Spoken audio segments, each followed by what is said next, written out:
Salut à tous et welcome back to my channel, j'espère que vous allez bien. Aujourd'hui on se retrouve dans une nouvelle vidéo et dans une nouvelle vidéo critique.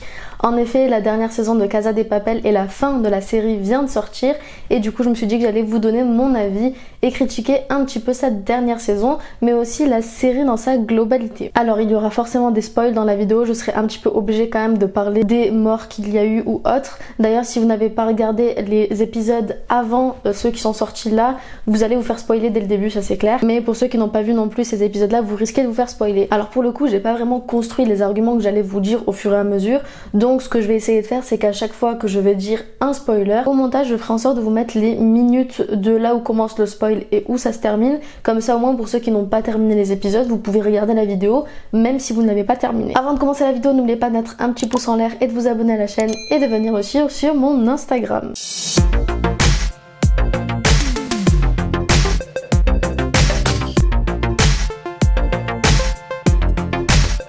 Alors, La Casa de Papel, c'est une série du coup qui a commencé en 2017 et qui nous a suivis pendant plus de 4 ans et plus de 5 saisons. Et je vous avoue que j'ai beaucoup aimé la série quand elle venait d'arriver. La première saison était incroyable, d'ailleurs c'est pour ça qu'elle a eu autant de succès. Et pour ma part, je trouve que les 2-3 premières saisons étaient vraiment top. Et qu'après les 3 premières saisons, ça a commencé à être un petit peu moins bien que les précédentes saisons. Ce qui est un petit peu normal hein, avec ce genre de série où l'intrigue principale se fait en huis clos, façon de parler bien évidemment, mais qui se fait dans un braquage avec une pièce, tout ça. C'est un peu compliqué de aller jusqu'à 5 saisons. Ils ont réussi à le faire. La fin était pas mal. Je vais quand même revenir dessus pour vous donner ce que j'ai aimé et ce que j'ai moins aimé dans cette dernière saison et dans la série. Déjà pour comparer aux 5 premiers épisodes de cette saison 5, on a eu droit à ce moment-là à énormément d'action. C'était limite s'il y en avait trop. Tous les épisodes étaient remplis de bombardements, de flingues qui tirent, etc.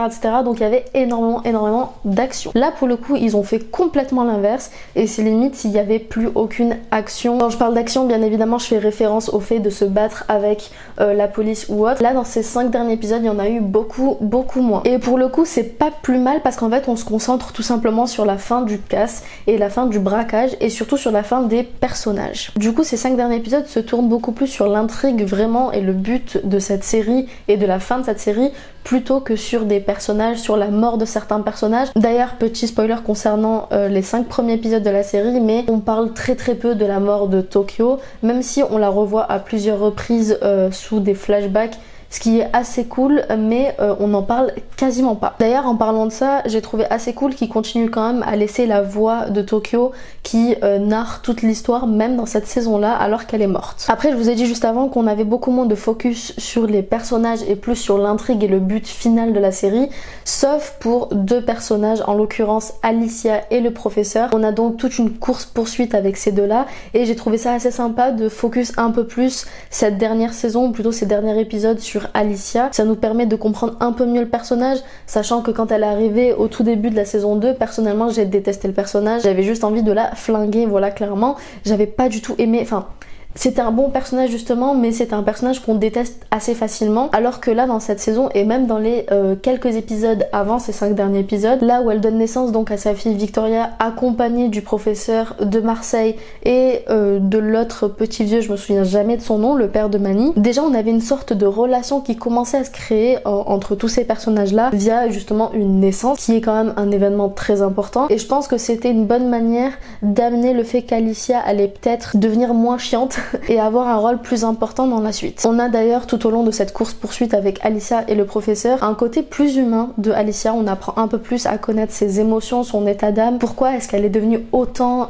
fermée, autant méchante on va dire, et on se rend compte que c'est juste parce qu'elle arrive tout simplement pas à faire le deuil de son mari. C'est un personnage que j'ai finalement beaucoup aimé, franchement, dans cette saison. J'avais détesté la saison 2 et plus les saisons passaient et plus j'essayais de comprendre ce qui allait se passer avec elle, même si très honnêtement je m'y attendais énormément. Donc petit spoil à partir de maintenant, donc Alicia finit par rejoindre le groupe, et très honnêtement au début de la saison 2 quand j'ai vu débarquer le personnage, je savais pertinemment que ça allait se passer comme ça. C'était juste obvious qu'elle allait rejoindre l'équipe, mais pas de la même manière que Lisbonne. Lisbonne elle a rejoint l'équipe parce qu'elle est tombée amoureuse du professeur. Là avec Alicia ça allait être un peu plus compliqué de faire la même chose. J'ai trouvé déjà que le professeur, le fait qu'il lui tende la main malgré tout ce qui s'est passé, c'était assez sympa à voir et c'était pas forcément incohérent ou autre. On voit juste le côté humain des personnages à travers ces derniers épisodes et c'est cool. Et le fait que Alicia se laisse prendre la main pour l'aider, ça montre que c'est pas juste une grosse conne, voilà clairement, qui a envie de les arrêter. Et qu'elle a juste énormément de principes et de valeurs dans sa vie, mais que parfois les valeurs et les principes se font bafouer par certains événements. D'ailleurs, en parlant de tomber amoureux vis-à-vis de Lisbonne, à un moment donné je me suis demandé où est-ce qu'ils allaient entre Alicia et le professeur, parce que j'avais limite l'impression qu'ils allaient créer une relation entre les deux. J'ai beaucoup aimé leur relation, même si elle était très ambiguë, mais je me demandais comment ça allait se passer. Après j'ai vraiment l'impression que c'est très espagnol de faire comme ça. Les Espagnols sont des gens qui sont très tactiles de nature, en tout cas moi les Espagnols que je connais sont très tactiles, ils ont beaucoup le sens du toucher, etc., etc., donc on peut penser parfois que c'est ambigu alors que pas forcément. Et là j'ai vraiment retrouvé ce côté-là avec Alicia et le professeur. Mais en tout cas j'ai beaucoup aimé leur relation dans cette saison et comment Alicia en est venue du coup à rejoindre l'équipe. Autre chose aussi qui était en train vraiment de me gonfler depuis plusieurs saisons, c'était les flashbacks avec Berlin. Je sais que le personnage était un personnage qui était très apprécié et que ils ont un petit peu fucked up en le tuant dès la saison 1, donc ils ont voulu le ramener pour se rattraper. Et au début honnêtement ça me saoulait un peu de voir autant de flashbacks sur lui, et même si du coup ça nous permettait de comprendre un peu mieux le casse, l'histoire derrière le casse, mais voilà, sans plus. Et pour le coup l'histoire avec son fils et Tatiana, je m'attendais à ce qu'elle revienne dans cette saison, pas de cette manière là pour le coup, mais je m'y attendais à ce qu'on parle un peu plus du fils et de la copine de Berlin. Mais voilà, les saisons d'avant, voilà, j'avais un petit peu du mal à accrocher à ces parties-là, c'était limite si j'avais envie de les zapper. Je ne le faisais pas pour mieux comprendre l'histoire bien évidemment, mais c'était limite ça. Et là dans ce dernier épisode, on en apprend beaucoup plus sur le passé de Berlin, le passé même du professeur et du coup du fils de Berlin et de Tatiana, et on comprend enfin pourquoi ils les mettent autant en avant dans l'histoire. Mais malheureusement j'ai trouvé que c'était un petit peu bâclé, ils l'ont utilisé en fait tout simplement pour faire un énorme plot twist avant la fin de la série, et le plot twist aurait vraiment pu être super bien, mais il manquait un truc, j'ai vraiment eu l'impression que c'était un petit peu bâclé, surtout la fin de ce plot twist. Du coup on part sur, spoiler attention, donc Tatiana et le fils de Berlin qui volent l'or au professeur et à toute la bande, et je m'attendais vraiment à un truc de fou vis-à-vis de ça. Je m'attendais à ce qu'il y ait limite une guerre ou qu'ils se battent entre eux pour récupérer l'or, et le fait que ce soit terminé aussi vite, la récupération de l'or, j'ai trouvé ça vraiment bâclé, et je pense qu'ils auraient clairement pu faire beaucoup mieux à ce niveau là. Donc le plot twist était cool, mais ils l'ont pas amené jusqu'au bout, et ça c'était très dommage. Par rapport à Lisbonne, je vais revenir vite fait sur son personnage, mais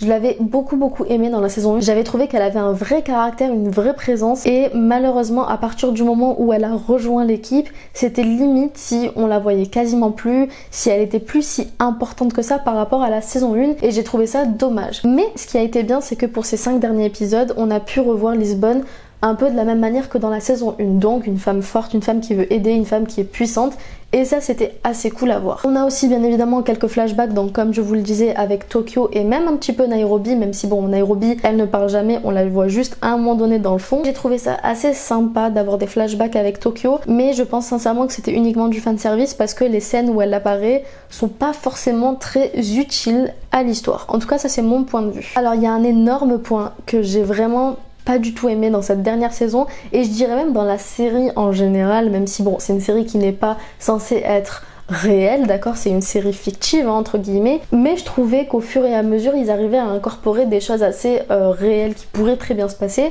sauf dans ces 5 derniers épisodes, et il s'agit du pouvoir décisionnel du lieutenant. Ce n'est pas possible de pouvoir accéder aux maisons des gens comme ça, sans aucun mandat d'arrêt, rien du tout, même si ils sont limite recherchés internationalement. Je trouvais ça un petit peu limite et un peu incohérent d'avoir du coup les flics aussi présents et avoir un pouvoir aussi décisionnel sans avoir à demander à un supérieur. C'est limite si le lieutenant on dirait presque un roi ou un président, alors que ce n'est pas le cas. Pour le coup j'ai vraiment pas trop aimé ce côté là, j'ai trouvé que c'était un petit peu too much. Après comme je disais, la série est pas crédible en soi, donc pourquoi pas, mais un minimum ça aurait été bien. Par contre, en parlant de ce côté-là de la série, j'ai trouvé l'intrigue sur la bourse et la chute économique du pays vraiment très intéressante et cool à mettre. C'était pas juste un casse pour faire un casse, mais le fait d'intégrer quelque chose qui pourrait réellement se passer, donc une chute économique d'un pays. J'ai trouvé ça ultra intéressant et ultra bien réfléchi par les scénaristes. Cinématographiquement parlant, j'ai beaucoup aimé la colorimétrie de cette saison. Oui, je sais, c'est un petit peu bizarre ce que je suis en train de dire, mais dans les saisons d'avant, surtout les premières saisons, on avait une colorimétrie qui était très terne, bien évidemment basé sur du rouge, mais aussi sur quelque chose de très très sombre à cause du fait qu'ils étaient dans une banque. Là dans cette saison 5, et surtout grâce au professeur et à Alicia, on voit un peu plus l'extérieur, même je dirais beaucoup plus l'extérieur que les saisons d'avant, et du coup ils ont mis une nouvelle colorimétrie à la saison. On a de nouvelles couleurs, de nouvelles ambiances, et franchement j'ai trouvé ça ultra sympa à regarder, et on voit vraiment la différence entre la saison 1 et la toute dernière saison à ce niveau là. Sinon ensuite j'ai trouvé ça ultra sympa d'avoir un peu plus les nouveaux personnages à l'avant de l'histoire, notamment le personnage de Mathias ou encore de Manny, mais malheureusement j'ai eu l'impression que pour les mettre eux en avant, ils ont dû limite évincer certains personnages qui étaient super importants à voir à l'écran, dont par exemple Helsinki. On le voit beaucoup moins à l'écran, on n'entend quasiment pas parler de lui et j'ai trouvé ça ultra dommage au vu du personnage qui était assez intéressant pour moi. Et le dernier point dont je voulais parler dans cette analyse, c'était la musique de cette saison.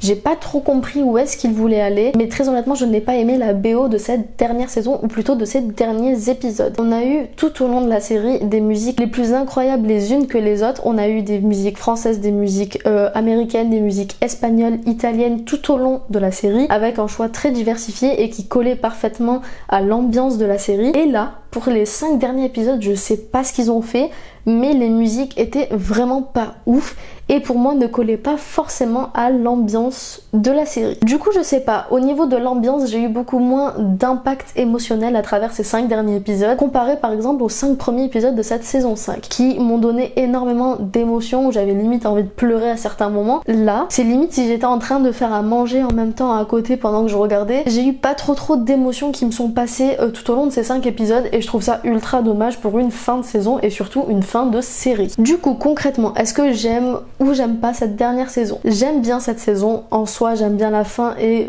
comment ça s'est terminé, mais dans l'ambiance et comparé aux autres saisons, j'ai beaucoup moins aimé cette 5e saison. Dites-moi en commentaire ce que vous avez pensé de cette saison et de la série en général, et pour ma part la vidéo est terminée. Si la vidéo vous a plu, du coup n'oubliez pas de mettre un petit pouce en l'air et de vous abonner si vous êtes nouveau sur la chaîne, et pour ma part je vous fais plein de bisous et je vous dis à dans quelques jours pour une nouvelle vidéo.